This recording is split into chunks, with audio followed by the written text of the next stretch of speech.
Hi there and welcome to this video.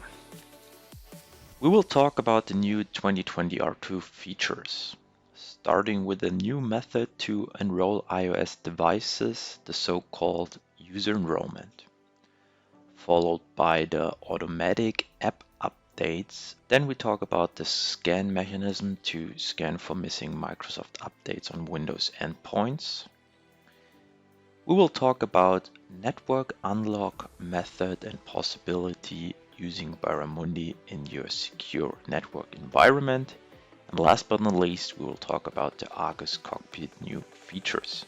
And we start right away with the iOS user enrollment, which was introduced with iOS 13. And by the way, it's available on iOS and iPad OS devices. The user enrollment allows you to have a strict data separation between private and company data on iOS, and most importantly in both directions. So if we start talking about the device enrollment only, then we do have the issue that you as an administrator are still able to see the privately installed user apps. So how do we get a device into this kind of enrollment? As easy as that, in our console, we're going to create a new iOS device. Just simply select next to the device enrollment the new user enrollment. Pick the user you would like to register the device to, in this case Ryan, and save it as it is. If I would have selected the send enrollment email option up here, our user will receive an email in a few seconds with exactly this enrollment URL to enroll the device on its own with a step-by-step guide. So close this dialog for now. And the device is ready to be enrolled. The detailed view here to our right side tells us a little bit more about the device and its current state. Actually, the only thing you as an administrator might notice is the Apple Management Mode, which in this case now is the user enrollment, and the device itself is still waiting for the device enrollment. The entire configuration part starts in our mobile devices section in our profile configuration. You will notice the biggest difference between the enrollment methods in the restriction item from your configuration profile.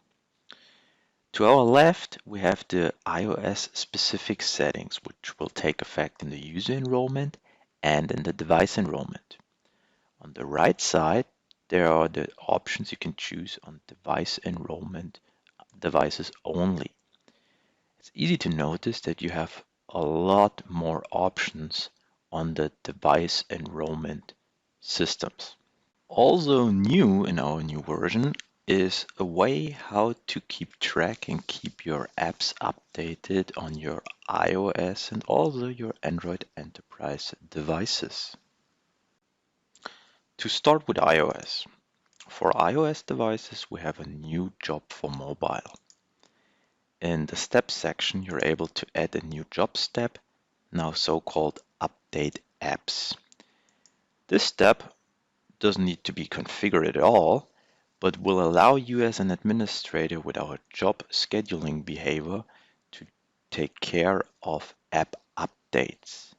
So it will automatically update all outdated apps on your iOS device. But first of all, we need to know what exactly is on my device.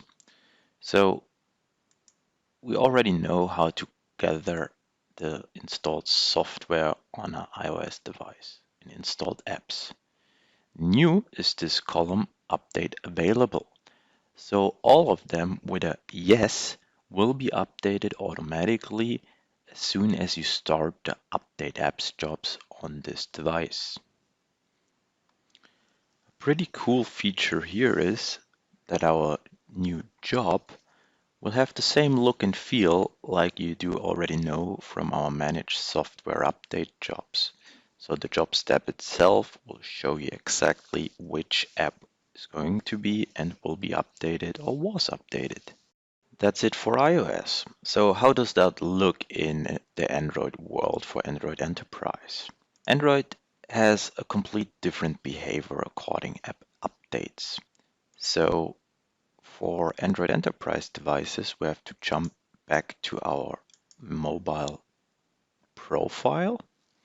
And in the restrictions tab, we're able to configure the update behavior. So technically there is no way in Android to address the Play Store directly and ask for needed updates, but you are able to configure the operating system itself when exactly to grab those updates. You can choose from always, when connected to Wi-Fi, or even never. Pretty nice feature is the when connected to Wi-Fi setting, because you're able to run those updates at night, for example, which is, I assume, a very common use case. So let's pick a time frame between 1 and 6-ish. So in the next morning, the user will have updated apps. Our next highlight is the scan possibility for Microsoft updates. Back to the roots, we're going to create a new job for Windows devices. Let's call it Inventory MS Updates.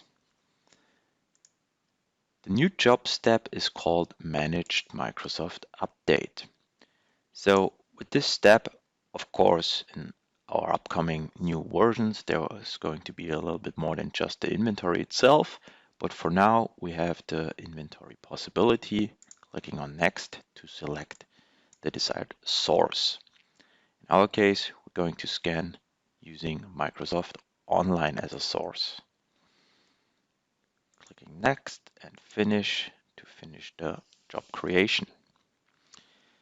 And from there on, it's exactly the same as you already know it from all your other Windows jobs. Just assign the target machine and let the job go through. And after a few seconds, you saw this job target switching to green. We have our job results. So let's check the results. Double clicking my target will open our endpoint in a new tab. And whoever is familiar already with our management center will notice this orange bar down here. And that's exactly the new inventory result we do have in our 2020 R2. So it tells us in this case there are 5 other updates needed on my server machine. So I'm very proud. There are no critical updates missing on my machine at least. Apart from that, we do have more data here. We have the servicing channel, we have the update download mode, which in my case is HTTP only on my server machine here. You will see the timestamp of the last successful update if you use the Barramundi job steps to update your machine. And I think kind of most importantly here, after our job, is the last inventory timestamp 2 minutes ago, Microsoft Online. Let's have a closer look into the missing updates. In Inventory Microsoft Updates, we do have a list of all installed and missing updates. So you already see the 5 other updates missing on my machine, which we had in this orange bar earlier as a summary. Very important here is the classification, which tells you which kind of update it is. The security updates in my case are successfully installed. I'm missing just a few feature packs and updates. To have a closer look into that, we do have a detailed view here and information and URLs to the Microsoft support pages as well if you need further information about this update. So let's talk about another feature, the BitLocker Network Unlock. I assume all of you have at least a couple of devices in your environment which are BitLocker encrypted, like this example over here. The new feature is we have a way to automatically unlock BitLocker encrypted devices, so to not ask the user for a PIN while booting up the machine. Two things here. It's pretty awesome to have a solution where you can run Wake on LAN jobs in your secure network without the BIOS asking for a PIN and you get stuck in this situation. And secondly, it's a better user experience if you do not ask for a PIN, even if the laptop or your device is booting up in your secure environment. The status itself can be seen here in the system security, the BitLocker network analog status, which in my case here is deactivated at the moment. So how could we change that? So first of all, we need to configure it in the base settings of our module Defense Control. Over here, right in the settings, we have to activate it, which is already done in my environment, and you can see the thumbprint of the certificate. This certificate will be automatically deployed to the Barramundi server itself and also our PXE relay systems. So even in a faraway subsidiary or location, you're able to use this feature too, just by installing a PXE relay. To activate it on my example device, we have to create a new job for that. Simply go to the folder wherever you would like to create a new job, new for Windows devices, network unlock. Next. The Manage BitLocker step has a new option now. Not only one, you can turn it on and off. In our case, we would like to activate it, so we pick the Turn on BitLocker Network Unlock. Next, Finish. And we will assign this job right away to the 424336 down in Washington. And right after this job target was successful, we can now go back to the endpoints overview to check the result. Now this machine is activated. That means next time it boots up and the Barramundi server itself or a PXE server is in the same network, it will boot without asking for a PIN. And last but not least, we're going to talk about the new Argus Cockpit update. But why do I start in the Barramundi Management Center over here? The reason for that is this little yellow cloud icon. You can choose whatever dynamic group, in our case the new universal dynamic groups, you want and customize it for your needs. Whatever you need to take care of, to track, just add new conditions or customize your group and save it. The little cloud brings us to Argus. So simply by selecting either one dynamic group or even multiple dynamic groups, you can start the synchronization to Argus Cockpit. And this is exactly what I already did for the dynamic group BitLocker Network Unlock down here. Let's jump to the Argus Cockpit to see what it looks like. I'm already logged into the Argus Cockpit. So right here you see our new design, the new dashboard. On the left side, System Health is the one you already know from the previous version. And down here you find the new dynamic groups which you did synchronize to your Argus Cockpit.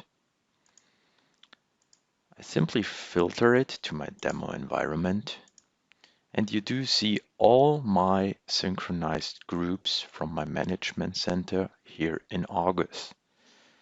And to bring that up again, Argus Cockpit is accessible wherever you are. It's a cloud solution, so you can access it from your smartphone, laptop, if you're sitting at Starbucks or wherever you are, to check if there are some devices fulfilling your conditions and you need to handle those. Talking about those devices to handle, you can easily click on the dynamic group once to see the entire list of devices in this dynamic group. And even a click on the device brings you a closer look what exactly is going on the machine and which machine is affected or part of this dynamic group. And that's it for now. I think we covered most of the biggest changes in the 2020 R2 release. Of course, there are several different other changes and little improvements. If you're interested in having a closer look into that, just check out our release notes and visit our forum.barramundi.com. That was me, William from Barramundi. I hope you enjoyed watching. If you liked it, just give me a thumbs up or leave a comment below. And if not, let me know as well. These days, stay safe out there. See you next time. Bye bye.